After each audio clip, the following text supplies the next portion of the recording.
the thing I'm going to do next, and this is an optional step, is first I'm going to change feet again.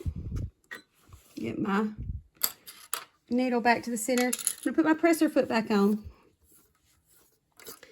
And I'm going to do a zigzag stitch along these edges. Now this is, like I said, an optional step. If you've ever had your part of your quilt, and this could happen to you on the front or back of your quilt, but if you've ever had that part kind of come out on you and you see it sticking out through the binding and had to unpick those stitches and redo that part of the binding, it's a pain. So if you've ever had that happen to you, this zigzag stitch step might be something that you're interested in. But if you don't have a zigzag stitch on your machine, you could always do an 1/8 inch stitch here. So a stitch somewhere in between the seam allowance and close to the end is be sort of like a stay stitch. And that's just going to keep the part where you fold your binding over from coming down like this and sticking out of your binding.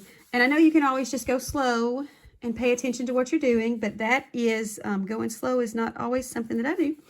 So you're basically just going to be serging those edges.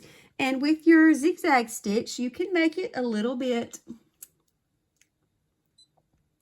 wider than your machine's default if you want to. You just want to be sure that when you're sewing that zigzag stitch does not go past this seam allowance, because if it does, then it'll show up on that side of your quilt. So I'm just going to show you how you would do that,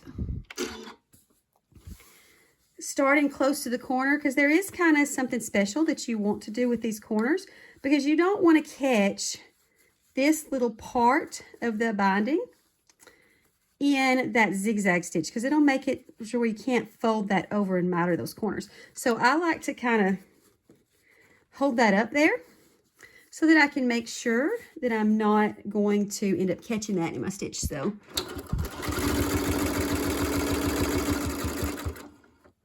you're just trying to go close to the outside of this edge and back in. Now this doesn't have to be perfect.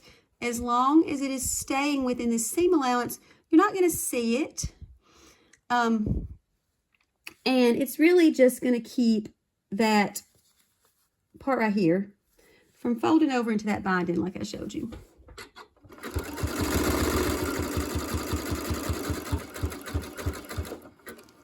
So I like to stop a good 1/2 inch or so before that little piece that we had pulled up.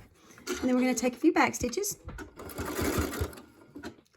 And then we're going to flip it around and start on the other side. So you'll kind of do the same thing here. You want to make sure that you don't catch this part right here in the seam allowance. So I'm going to pull that back, and I'm going to start about a 1/2 inch down from that top so that I don't catch that part in my seam allowance.